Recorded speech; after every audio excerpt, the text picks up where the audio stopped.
Bueno, hola chicos y chicas, ¿cómo están? Bienvenidos a esta clase de hoy en la cual vamos a trabajar todo lo referente a América. América en cuanto a la ubicación espacial y temporal. Recuerden que el tema central y el contenido central de este periodo es América Latina. Para nosotros empezar a hablar de América Latina tenemos que tener un panorama general en cuanto a la constitución espacial e histórica de lo que es este continente, ¿cierto? Entonces, para hablar de ese tema de América, vamos a hablar de unas acepciones de lo que conocemos como América. ¿Qué es eso de acepciones? Unas distinciones que empiezan desde lo lingüístico, lo cultural y lo geográfico. Entonces, lo que vamos a trabajar es inicialmente una distinción geográfica que es desde la organización continental, donde América la vamos a dividir en cuatro partes: norte, centro, sur y todo lo que hace referencia al Caribe. Una segunda distinción que es la distinción lingüística, que es desde las raíces lingüísticas, desde los idiomas, desde las lenguas. Una tercera distinción que es una distinción cultural, que es cuando hacemos la diferenciación entre América anglosajona y Latinoamérica. Y una cuarta, pero que esto no sería una distinción, sino un cuarto contenido de este video, es lo histórico, ¿cierto? Un breve repaso sobre la historia de lo que es América como continente. Un repaso muy breve, muy por encima, porque son asuntos que ustedes han trabajado pues en los años anteriores. ¿Listo?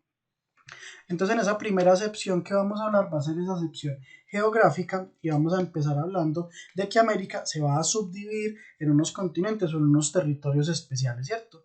Esa primera subdivisión vamos a hablar de qué es el subcontinente de América del Norte, donde vamos a encontrar tres grandes países: México, Estados Unidos y Canadá. ¿Listo? Eso es lo que vamos a conocer nosotros como América del Norte. Si ustedes leen o buscan por otro lado, van a encontrar una información, van a encontrar que ciertos geógrafos asumen que México hace parte de América Central, otros no. ¿Por qué yo lo pongo dentro de América del Norte? Porque en los rastreos que hice, en muchas partes encuentro que los mexicanos se asumen como parte del norte. Entonces, debido a que ellos se asumen así, decidí ponerlo pues en América del Norte. Otra subdivisión, que es la más de las más grandes también, sería América del Sur, donde se ubican países Colombia, Ecuador, Venezuela, Brasil, Argentina, Chile, entre muchos otros, y que es una subdivisión que obedece a la parte más austral del continente, ¿cierto? Otra subdivisión, otro territorio que hace parte de esa sección geográfica va a ser el referente a lo central, a esa América Central, que la componen países como Honduras, El Salvador, Santo Domingo, entre otros también, ¿cierto? Y la última excepción, que algunos geógrafos la asumen como parte del centro, pero ellos sí asumen como un territorio independiente, es lo referente al Caribe, que es un conjunto de islas donde encontramos las grandes y las pequeñas Antillas. Listo, esa es como la gran diferenciación geográfica que existe en América. Cuatro divisiones, cuatro territorios diferentes: norte, sur, centro y el Caribe. Listo. Una segunda acepción que vamos a encontrar es la acepción lingüística, que es basada en los idiomas y las lenguas que se hablan y sobre todo las raíces fonéticas que se tienen de los diferentes idiomas. Entonces, lo primero que vamos a hablar, la primera que vamos a conocer es la Angloamérica. Son los países donde el inglés es el idioma oficial y el más hablado por toda la población. Encontramos a dos países que están aquí en América del Norte. Encontramos a Estados Unidos y encontramos a Canadá. Aunque con Canadá hay una particularidad que ya más adelante vamos a ver. ¿Listo? La otra diferenciación sería la América Latina, que son los países cuyo idioma tiene una raíz o una base latina o romana. Encontramos la mayor parte de los países desde México hacia abajo. Y encontramos otra vez a Canadá, si lo ven aquí arribita donde les estoy señalando. ¿Por qué otra vez Canadá? Porque Canadá tiene dos idiomas oficiales: el francés y el inglés. El francés, el español y el portugués tienen una raíz latina, mientras que el inglés tiene una raíz sajona, por eso no hace parte de Latinoamérica.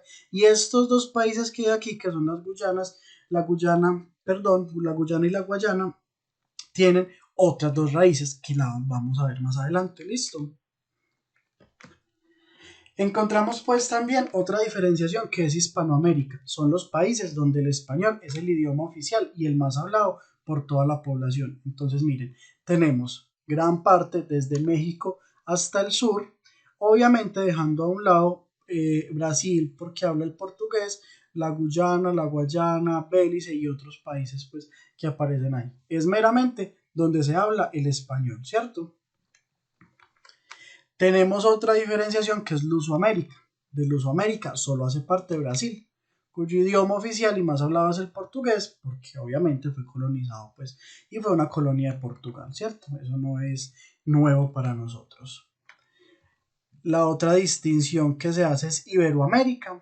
Iberoamérica es esa parte del continente donde se hablan lenguas ibero-romances, como se conocen, y son países colonizados por la península ibérica. ¿Qué es la península ibérica?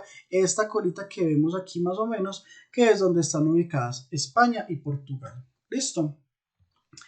Y la última acepción o lo último que encontramos son otros territorios americanos que tienen raíces diferentes, ¿cierto? América está llena de raíces y lingüísticas que hacen parte de su tradición cultural. ¿Qué otras raíces encontramos? Las lenguas romances, ¿cierto? Por ejemplo, la Guyana francesa. Francia es una lengua romance, entonces por eso esa raíz romántica. De las lenguas eslavas, que son la guayana holandesa, el holandés es una lengua de raíz eslava, entonces aparece ahí también.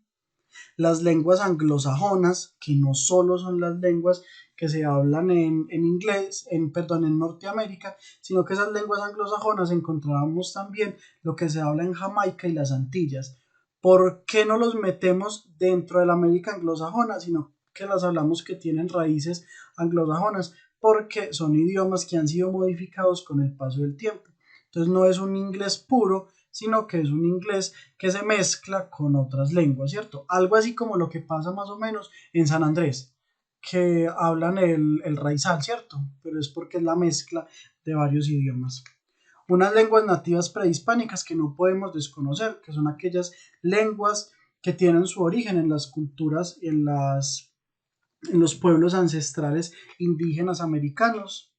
Otra diferenciación grande es el español americano, es español que también trae palabras indígenas, afro y rom y de las otras comunidades que han llegado y que obviamente es un español muy diferente al español que hablan en España. El español dentro y fuera del continente, que son las transformaciones que ha sufrido un español que hablamos aquí en tierra, diferente al español que se habla en las diferentes islas que componen pues este continente americano. Todo esto, lo que vimos anteriormente de Latinoamérica, Lusoamérica, la América Anglo, todo esto nos quiere decir que Latinoamérica y América en general es un continente demasiado diverso, que por eso no podemos estancarnos o encasillarnos en un solo idioma, en una sola acepción. Lo que vive aquí y lo que reina aquí en América es la diversidad. Terminando con esa acepción lingüística, vamos a hablar ya de una tercera acepción, que es la acepción cultural, propiamente de lo que es la América Latina y la América anglosajona. Entonces, ¿cómo nos ven a nosotros como latinos y cómo vemos nosotros una cosa que es el sueño americano o que es vivir en el norte, ¿cierto?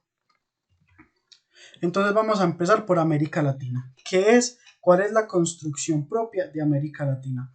El concepto de América Latina va a tener un origen por allá por los tiempos de las independencias, donde Bolívar, San Martín y otros se pensaron que había que tener un área propia de América Latina, ¿cierto? De esta parte del sur, un área sureña, hispánica, ibérica o latina, pero no fue más allá de una idea, es decir, ellos nunca materializaron el concepto. Más adelante, cuando se empieza a construir el concepto, lo vamos a ubicar desde dónde? Desde Tierra del Fuego, que es en el sur, o sea, Argentina y Chile, y sube hasta el río Bravo. ¿Qué es el río Bravo? Es el río que separa, es el río que es la frontera entre México y Estados Unidos. Se integran también las islas caribeñas y la parte central del continente. Esa sería la ubicación de América Latina, es decir, desde México hasta abajo, llegando hasta Chile y Argentina.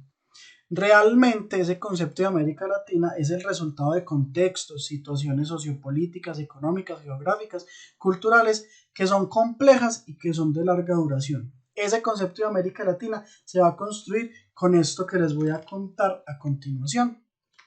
Es un concepto que se basa en la resistencia para oponerse al concepto del panamericanismo, que es hijo de la expansión norteamericana y de la doctrina Monroe. Es decir, Estados Unidos por allá en el siglo XIX se inventa un concepto que es que el panamericanismo. Entonces va a decir, todos los países de mí hacia abajo van a ser panamericanos. Pero no le pregunta a nadie, sino que él se crea una doctrina donde él se asume como el papá de los pollitos y no deja que nosotros nos autoasumamos como parte de una región principalmente, ¿cierto? Entonces, ese concepto de Latinoamérica es un concepto inicialmente de resistencia, luego es un concepto originario, cómo volver a nuestras raíces anteriores, cómo retornar a aquello que es ancestral, a nuestras comunidades indígenas, afro, entonces recuperar un pasado espiritual y civilizatorio que permita el anhelado desarrollo. Ese pasado se encontraba en el espíritu de lo latino, ¿cierto? Y un tercer componente de ese concepto es que América Latina, el concepto como tal, es el resultado de movimientos indígenas de liberación y de colonización, es decir, los movimientos que ponen entredicho las ocupaciones que nosotros tuvimos de foráneos, sean europeos, sean americanos, quienes sean. La disputa de los legados coloniales europeos y de los indios, africanos y América del Sur, las posibilidades de transformación del Estado por motivos raciales, sexuales o de género. Se trata también de la herida colonial que nosotros tenemos, de todo lo que vino de afuera, de la transformación epistémica, geopolítica y corporal, del nuevo tipo de saber que responde a las necesidades de los excluidos junto a proyectos y movimientos políticos radicales. ¿Qué nos está diciendo ahí? Que ese concepto de Latinoamérica tiene que ser un concepto propio de nosotros, construido desde comunidades originarias, desde pueblos indígenas, que tenga en cuenta también las raíces afro y las raíces rom que tenemos y que también se piense en asuntos sexuales, en asuntos de género, es decir, construir un concepto de América Latina propio de nosotros, un concepto que sea de lo cultural, desde el lenguaje, pero que recoja también a todos los intereses propios de una región, que como les decía, va desde México hasta toda la parte sur del continente, llegando hasta Chile y Argentina.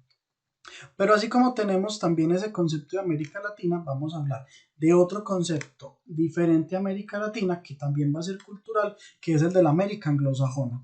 Ese concepto de América anglosajona tiene un origen también que nace de lo lingüístico, la parte norte de América, que se ubica todo lo que está más arriba del río Bravo, ¿cierto? O sea, el que separa a México y a Norteamérica. Y es una idea de una cultura superior a la latina. Así nace esa América anglosajona, el creerse superior de lo que somos nosotros los latinoamericanos. Y se compone también de otros tres asuntos. El primero es una imposición. Se elimina completamente el pasado indígena. En Estados Unidos es muy poco lo que queda de los pueblos nativos y se nota un arrinconamiento de esos pueblos originarios. Otro componente es un expansionismo, un deseo de Estados Unidos de expandirse y de lograr unas relaciones de dependencia, donde ellos sean una supremacía y sean quienes gobiernen a los otros. Entonces nos han creado continuamente una necesidad de nosotros depender de ellos. Y un concepto de que ese América anglosajona es el resultado del desarrollo. Vamos a hablar de que son unos países desarrollados. ¿Cuáles son esos países desarrollados que están en América? Canadá y Estados Unidos. Esos dos van a ser la América anglosajona, que es una población eminentemente urbana, que tienen casa propia, trabajos estables, automóviles, lo que nos han vendido como el ideal de vida o el sueño americano, que es tener casa, tener carro y tener beca, ¿cierto? Un desarrollo armónico de los sectores económicos, es decir, que son fructíferos, que son ganadores, que son rentables.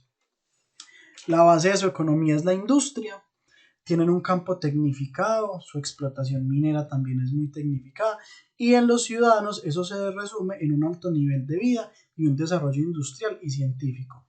Lo que nos dice eso es que mientras que esta América anglosajona es una América desarrollada, que es lo mejor para sus ciudadanos, Nuestra América Latina es una América Latina que apenas se está desarrollando y que tiene muchos vacíos, ¿cierto? Entonces encontramos que en los niveles de bienestar o los niveles de vida, la América anglosajona tiene un concepto de desarrollo, tiene salud y tiene bienestar, o sea, lo mejor para sus habitantes. Mientras que en América Latina encontramos que hay hambre, que hay mucha migración, una tasa de migración bastante alta hacia el norte y un poco de desarrollo. Entonces, viéndolo así, seríamos nosotros los perdedores, América Latina es la perdedora, la que tenemos aquí, mientras que esa América anglosajona van a ser los ganadores, ¿cierto? Pero entonces recordemos lo que leíamos en el texto de Eduardo Galeano, en el de las venas abiertas de América Latina. Ellos ganaron, ellos son los ganadores, ¿cierto? Pero ellos ganaron porque nosotros perdimos. Porque después de las conquistas europeas, quienes nos han ocupado a nosotros van a ser ya los estadounidenses. Los pozos petroleros, las minas, van a ser ocupadas por ellos y van a ser para sacar un beneficio propio para ellos y para nosotros no. Lo que leíamos en el texto de las venas abiertas de América Latina, ¿cierto? Ellos ganaron. ¿Por qué ganaron ellos? Pues porque nosotros perdimos, porque ellos ganaron a costa de nosotros. Terminando esas acepciones culturales de ese concepto de América Latina y América anglosajona, que es meramente cultural, vamos a hablar ya de lo que es historia, ¿cierto? De lo que es historia, de ese componente histórico que marca a América en general. Y por esto voy a pasar muy encima, se los voy a contar como si fuera un chisme, como si fuera pues algo muy rápido. ¿Por qué? Porque ustedes ya lo saben, porque son temas que ustedes están viendo desde quinto de primaria. Entonces lo primero que tenemos que hablar es de un poblamiento, que lo tenemos pues aquí en el número 1. Ese poblamiento, recordemos que se dio en la última gran glaciación que hubo en el mundo y que se da por una parte que se llama el estrecho de Bering, que es cuando en esa última glaciación el mundo se congela pues el mar y se logra que aquí haya un puente de hielo, ¿cierto? Aquí donde les estoy señalando. Entonces, estos seres humanos que ya han pasado por un proceso de evolución están cazando algo que se llama megafauna y en ese proceso de caza y recolección pasan aquí a América. Van pasando desde aquí, desde la Siberia hasta América del Norte, ¿cierto? Y entonces comienza un proceso de poblamiento de toda América hasta pues la parte de abajo, hasta llegar al centro y a Sudamérica. De ahí ya tenemos que esos pueblos que inicialmente eran nómadas, que eran cazadores, recolectores, después de un largo proceso, se van a lograr asentar, pero son procesos de miles de años, ¿cierto? Que no podemos hablar pues así de facto de ellos, para ya convertirse en unas civilizaciones, que van a ser civilizaciones antiguas, eh, de las cuales habían vestigios o existían al momento de la llegada o del encuentro con los españoles. Hablamos de tres grandes civilizaciones antiguas para que recordemos. La civilización de los mayas, que se ubicó en Centroamérica, en la parte más central, que era Honduras, Guatemala, ¿cierto? Que al llegar los españoles ya esa civilización maya no existía, sino que habían solo vestigios. Una civilización azteca ubicada en México, en todo el centro de México, y una civilización inca, que era la del sur, que ocupaba varios pueblos desde Bolivia hasta Perú y llegando pues a la parte sur de Colombia. Cuando llegan los españoles en el momento del encuentro se van a encontrar con que esas tres civilizaciones van a ser civilizaciones altamente desarrolladas y que hicieron grandes adelantos en ciencia, en salud, en medicina, ¿cierto? Y que ellos se impresionaron al encontrarse eso así, ¿cierto? Después encontramos el tercer momento, que va a ser el encuentro con los españoles. Ese encuentro va a ser en 1492, que mucha gente dice que es un descubrimiento. Yo prefiero no utilizar ese término de descubrimiento porque es que uno descubre algo nuevo, ¿cierto? No podemos hablar que ellos descubrieron nada porque este ya era un territorio poblado y aparte de ya estar poblado por las comunidades indígenas, previamente habían llegado otros grupos de personas, entonces los viajeros chinos, los viajeros vikingos, de los cuales hay registro, entonces realmente ellos no descubrieron nada. Ellos se encontraron y además de encontrarse hicieron un proceso de conquista y de colonia. Esos procesos de conquista y de colonización van a ser los procesos que van a llevar a que la realidad de hoy sea como la tenemos. Vuelvo y les recuerdo el texto que leímos de Eduardo Galeano, el de las venas abiertas de América Latina, donde él dice que debido a esas ocupaciones y de que nosotros hemos dedicado a servir a los demás, es que tenemos nuestras realidades actuales, ¿cierto? Un segundo momento aquí que va a ser el momento de la conquista, que va a ser el que va más o menos de 1510 a 1570, que es cuando ellos se dedican entonces a acabar con la población indígena, a ponerlos a trabajar fuertemente, a que les entreguen sus territorios y a ellos empezar a dominar. Y un momento de colonia, que va a ser desde 1580 más o menos hasta 1810, que es cuando ya trasplantan todas las ideas políticas, económicas, de gobierno, culturales, lingüísticas, aquí a América para volvernos oficialmente colonias de España principalmente, pero también de Portugal, de Inglaterra, de Holanda, y así construir unas colonias en estos territorios nuevos de ultramar. Para después hablar entonces en un cuarto momento, que van a ser en 1810, de las guerras de independencia, y que esas guerras de independencia se van a conocer como una emancipación o como una libertad que se da por dos razones principales. Una razón es un descontento de los criollos hacia los españoles. Recuerden que a los criollos, que son los hijos de los españoles o de los europeos nacidos aquí en América, no los dejaban trabajar en cargos altos de gobierno, ¿cierto? Entonces esos criollos le tenían bastante descontento frente a eso. Y la segunda razón va a ser la ocupación napoleónica de España. Recuerden que en plena Revolución Francesa se acaba la revolución, Napoleón se monta en el poder y él decide expandir el imperio francés. Entonces Napoleón le pide permiso al rey de España para pasar hacia Portugal y Napoleón, en vez de pasar a Portugal, ocupa España y se monta un rey francés que es un rey hermano de Napoleón, que le decían Pepe Botellas, y Pepe Botellas era un rey borracho que los españoles no querían y los americanos tampoco querían. Entonces los americanos dicen, nos vamos a rebelar, vamos a ir contra, no queremos un rey francés, y se rebelan. Todo eso va a llevar a que hayan unos procesos de independencia. Esos procesos de independencia empiezan por un proceso de pensamiento, después es un proceso de guerras, que conocemos, por ejemplo, la batalla de Boyacá, la batalla de Junín, ¿cierto? Y todas esas batallas que hubo para lograr una independencia absoluta de España. En ese sentido, y por último, vamos a hacer una reflexión o les voy a leer un pequeño contenido de un libro que se llama América Mestiza. Y dice así: llamada hispánica por los españoles, ibérica por los portugueses, latina por los franceses, equinoccial, istmica, insular y meridional por el barón de Humboldt y por los criollos. Nuestra América lleva siglos tratando de definirse a sí misma, y en esa búsqueda, casi infructuosa, puede advertirse siquiera simbólicamente la complejidad de su composición y la magnitud de sus dificultades. Se dirá que de todos los nombres que ha buscado para sí, el que más podría convenirle es el de América Mestiza, que al menos procura definirla por su diversidad y por sus mixturas, no por la predominancia de algunos elementos. Y habría que entender por mestiza no solo la mezcla de elementos étnicos y culturales ibéricos e indígenas, sino la múltiple convergencia de elementos africanos, de las otras naciones de Europa y de la creciente incorporación de tradiciones del resto del mundo. Nuestra América es menos una homogeneidad geográfica que una conjunción histórica y cultural, pero el destino común de sus habitantes terminó convirtiéndola en un mundo al que es preciso pensar y abarcar en conjunto. Como al pensar el continente europeo, la mente incluye automáticamente a Escandinavia y a Islandia, pero que a la final la historia compartida termina influyendo sobre la geografía. ¿Qué nos dice este pedazo, este fragmento del texto de William Ospina?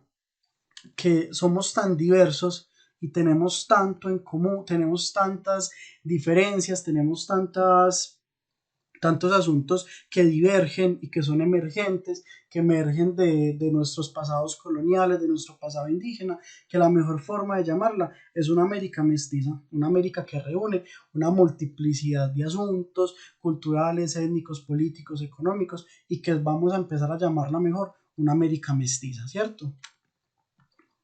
Entonces, terminando aquí termina la clase. Recuerden, lo primero que van a hacer es ir a la descripción del video, van a encontrar el link del formulario y van a hacer la actividad que está propuesta para hoy. ¿Listo? En la descripción de este video lo van a encontrar el formulario de Google donde debe quedar reposada la actividad.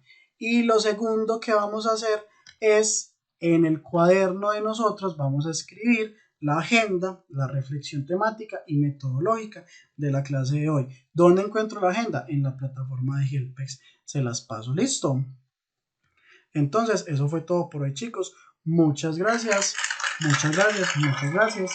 Espero que nos volvamos a ver. Espero entonces que les haya sido útil, que hayan aprendido mucho y que hagan muy bien la actividad de la clase. Listo. Nos vemos la próxima semana.